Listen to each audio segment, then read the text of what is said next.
Esses dias eu fiquei pensando em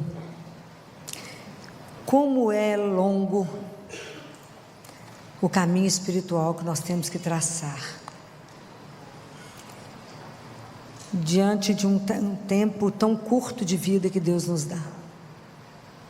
Vocês já pensaram nisso? Porque a gente vai escutando a palavra e vai observando a distância que está de Deus e nós. Aquilo que ele diz: os meus pensamentos não são os vossos, os meus caminhos não são os seus caminhos.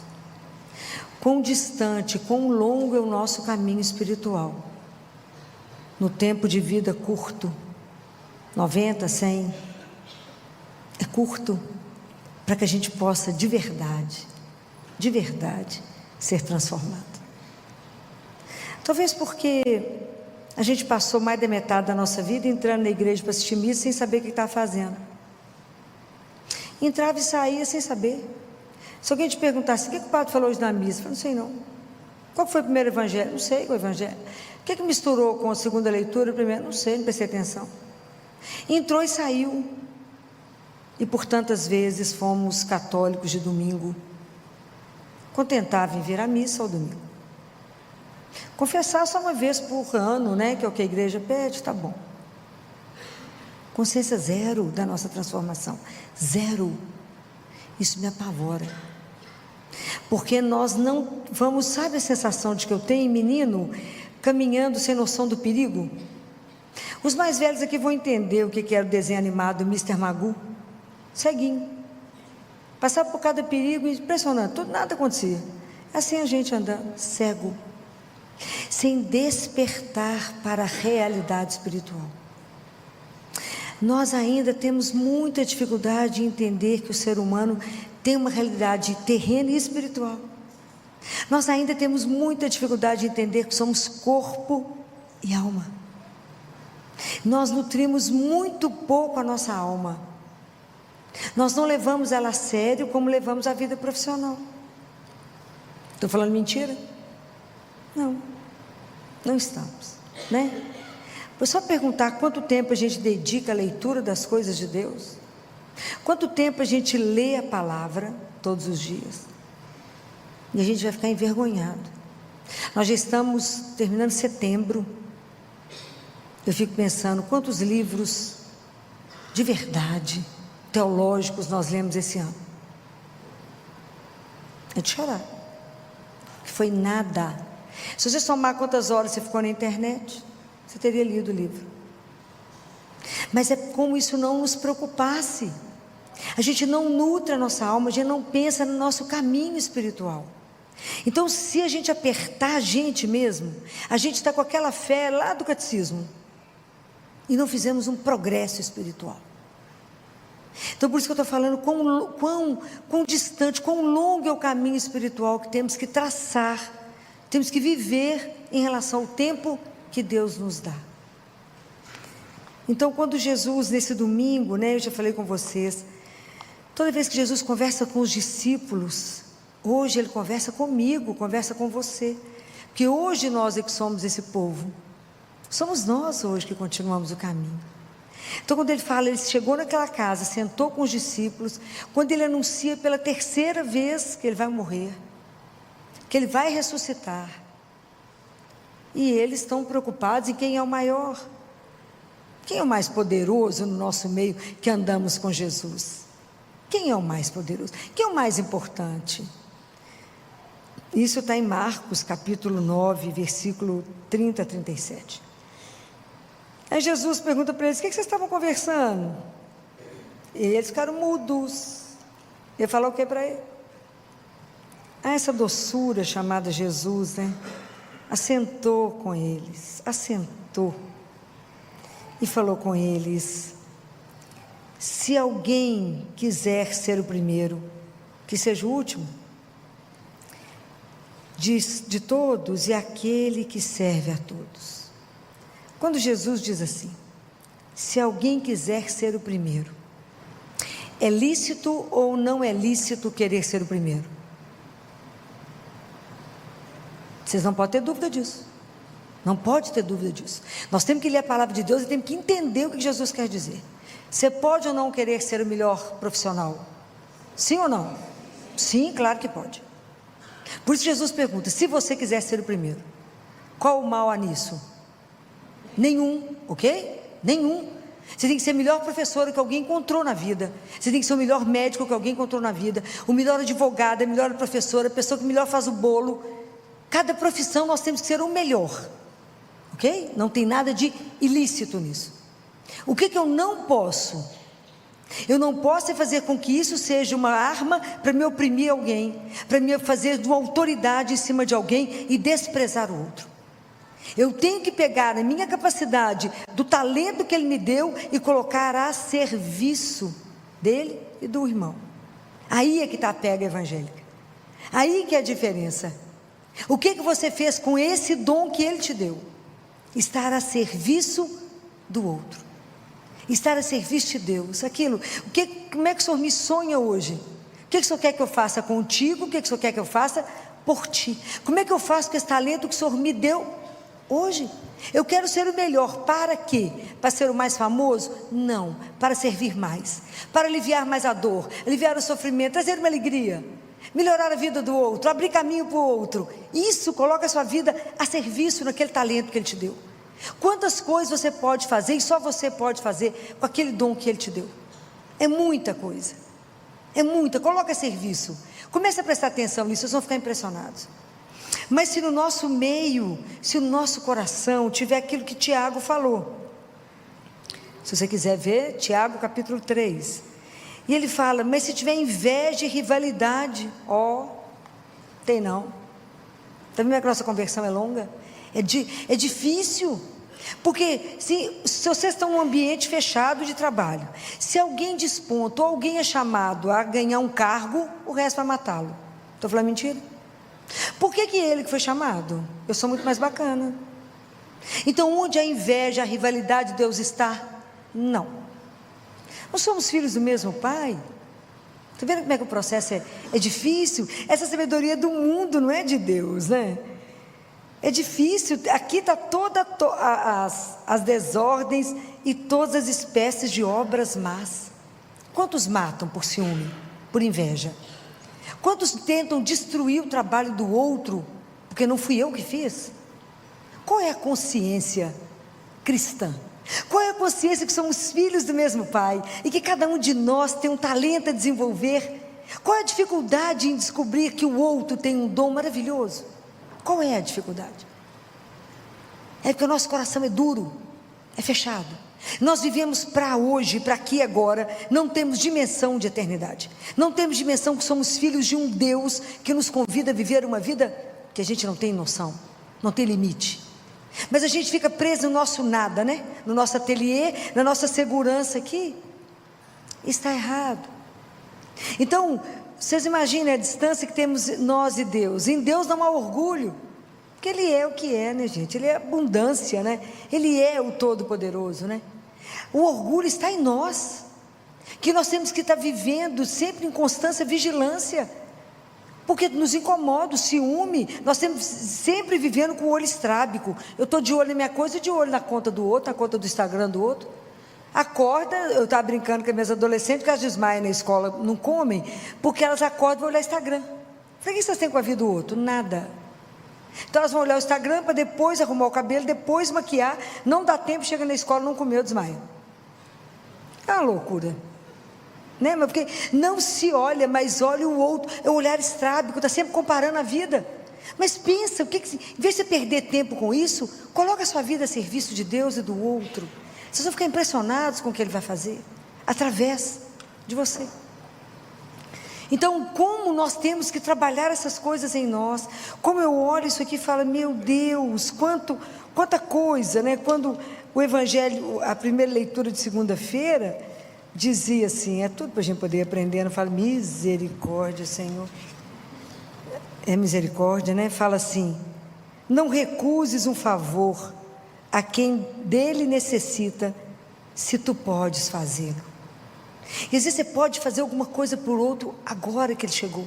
Aí você fala assim, não digas ao próximo, vai embora, volta amanhã. então te darei.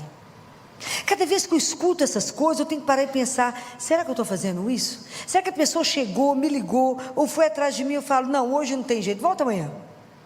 Pode ser que amanhã eu que não tenho um amanhã, o outro não tem um amanhã. Isso está em Provérbios, mas a gente não lê, né? Então a gente não sabe. Então o quanto que é preciso a gente prestar atenção na palavra, porque é isso que vai nos transformando. Então é muito interessante quando a gente precisa se colocar mesmo de verdade diante do Senhor, né? E eu penso numa passagem, está no livro de Amós, se não me engano, capítulo 7, versículo 14. Amós foi um profeta. E aí falou com ele que ele não podia profetizar. Ele falou, mas eu não sou profeta, eu era vaqueiro e cultivava sicômeros. Vocês leram isso já na palavra de Deus, no Antigo Testamento? O que é sicômoro?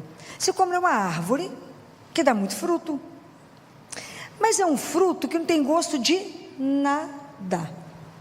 Então, antes da colheita, aquele que cuida dessa árvore tem que cortar com cuidado cada fruto. Para quê? Para que a seiva penetre e, sem transformar a substância, ela dá gosto a esse fruto. Então ele fica saboroso. Essa é a nossa história. Que na verdade, nós, enquanto não escutamos a palavra de Deus, não com esse ouvido, mas com o ouvido do coração, e essa palavra não gera vida em mim, eu não vivo uma conversão. É mesmo que eu entra por aqui, sai por aqui. Eu entro e saio e vivo o meu evangelho, e vivo a minha vida sem saber o que Deus pensa sobre isso. Então o evangelho, a palavra de Deus, é esse suco que dá gosto à nossa vida, que nos faz ter sabor, senão nós somos um bando de insonso. Fala, você é católico, você é cristão, mas sua vida é igual de pagão, está reagindo igualzinho um pagão. O que vai dar esse entalhe? O que vai nos transformar? É somente a palavra, quando eu permito que ela se gere vida em mim. Porque se eu escutei essa palavra, igual eu falei agora com vocês de Provérbios, se alguém te procurar e te falar, me faça um favor, e você puder fazer, e não fizer, na hora você vai lembrar da palavra de Deus, fala, peraí, volta atrás, porque essa palavra já tocou o meu coração, e eu tenho que pensar nela. Então, se essa palavra não me transformar, está resolvendo o que? Vim aqui escutar? Nada. Eu digo para vocês, nada. E Deus falou, seja quente ou frio, se você for morno eu te vomito. Está lá em Apocalipse, é só ler. E aí Jesus fala uma outra palavra, porque a gente tem que prestar atenção, porque o caminho com Deus, Ele vai exigindo de nós cada vez mais uma conversão cada vez mais profunda. Saia da superfície, mergulhe e faça valer a sua vida espiritual. Porque da outra coisa que ele diz se alguém, ele fala, ele coloca uma criança no colo e fala, se a gente não for como uma criança, se a gente não acolher uma criança e não for como ela, a gente não entra no reino dos céus. Qual é a questão da criança? Seria devolver para cada um de nós aquela pureza inicial lá de Adão, enquanto ele convivia com Eva, que Eva não era propriedade dele ainda, e era apenas uma companheira. Quando a gente, criança, não possui, né? Criança vive com o que tem, na alegria do que tem. A criança vive essa pureza, essa simplicidade, até 5 anos de idade, só. Depois disso, acabou, só até 5. E a criança, ela tem uma confiança. A criança tem uma entrega. Então o que Jesus nos diz aqui? Solta o que você está segurando, solta a rédea da sua vida e deixa ela comigo. Solta a segurança que você tem nas suas posses, naquilo que você acha que te dá segurança na vida. Solta e entrega. Vive como uma criança entregue na confiança, no abandono, na consciência que tem um pai que ama. É preciso se abandonar. Sem isso, sem que a gente acha que a gente é que resolve tudo, a gente que é capaz de tudo. Jesus fala assim, não confie nas suas mãos, confie em mim. Não confie, apenas em mim. Esse é um convite que eu posso ou não querer aceitar. Essas propostas nós podemos ouvir e querer que isso nos transforme, ou ouvir e falar, Isso não tem nada a ver comigo. Isso está na mão de quem? Sua. Somente sua. A conversão é um processo pessoal. Quando eu me permito ser transformado. Por isso eu preciso ficar perto do fogo. Senão a pipoca só vai virar pipoca se ela transformar o milho no fogo. Se ele não submeter ao fogo, vai ser eternamente milho. Nós só vamos ser transformados, de verdade a nossa vida ser purificada. Eu só vou conseguir trabalhar desinteressadamente para servir a Deus e ao meu irmão, quando eu entender que Ele é o Senhor da minha vida, Ele é o meu amor e Ele deu o modelo. Ele como Senhor lavou os pés, Ele como Senhor veio servir, e nós queremos ser servidos, não é o contrário.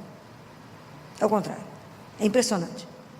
Nós que somos pequenininhos, queremos ser grandes. E Deus, porque é grande, não se incomoda de ser humilde. Ele não incomoda de ser o último. Ele não se incomoda. Mas nós é que temos complexo, né?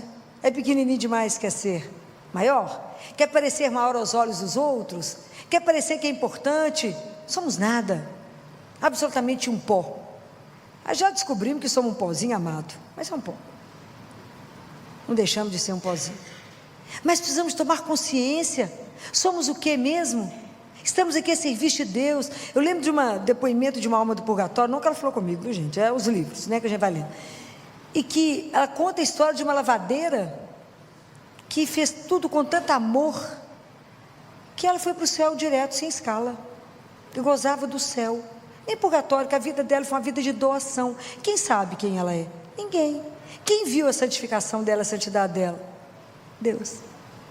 Mas nós fazemos tudo para que as pessoas vejam. E eu digo para vocês, as pessoas podem te ver e pensar o que quiser de você. Quem é que sabe de verdade como é que é seu coração? Só Ele. Então vamos pensar nessas coisas que eu estou dizendo, vamos pedir a Ele, que essa palavra seja como um entalhe para nós. Como Nossa Senhora foi absolutamente disponível a Deus, aberta para que Ele pudesse fazer com ela o que Ele fez. Que a gente também seja, não ponha limites à ação de Deus na nossa vida. Fala com o Senhor, abra o ouvido do meu coração, me ajuda a ouvir essa palavra, e que pela ação do Espírito Santo, então cada vez que eu já falei isso mais de uma vez com vocês, que o sacerdote for proclamar a palavra de Deus, fala com ele e envia seu Espírito Santo, para que ele me faça ouvir a palavra, e que ela transforme isso no meu coração, e gere vida em mim. Vida quer dizer ação. Eu tenho que viver baseado na palavra. Quando as pessoas falam, por que você faz desse jeito? Porque foi assim que Ele me pediu. Por causa dEle, eu faço assim. Por Ele. Para mais ninguém, é para Ele. Porque Ele ensinou e falou, se você quiser, a doçura dEle é muito grande. Se você quiser ser o último, meu filho, sirva a todos primeiro. Se você quiser ser o primeiro, seja o último. Seja aquele que serve. Mas seja como uma criança, confie em mim, se abandone em mim. E você deixa eu te levar, que eu te levarei para o caminho certo. Vamos pedir a Deus a graça de ouvir a palavra com o coração e ter a graça de ser transformado, assim como o fruto do sicômoro recebe o suco e passa a ter gosto, sabor. Que nós sejamos exatamente o cristão que tem sabor, que dá sabor ao mundo, que dá sabor ao local que você trabalha, que dá sabor à sua família, que transforma o ambiente que você chega, porque a sua vida tem gosto e dá gosto que as pessoas possam ver. Não vamos ser essa coisa insonsa no mundo, que as pessoas não sabem nem que é aquilo que nós somos, mas que a gente de verdade deixe a marca nesse mundo, e a marca que nós temos nesse mundo, o tempo que Deus nos deu aqui para aprender somente uma coisa, qual é? Qual é? Qual é a linguagem que temos que aprender nesse mundo? Do amor. Amar a Deus acima de todas as coisas e amar uns aos outros, como Ele nos ensinou.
ensinou a amar.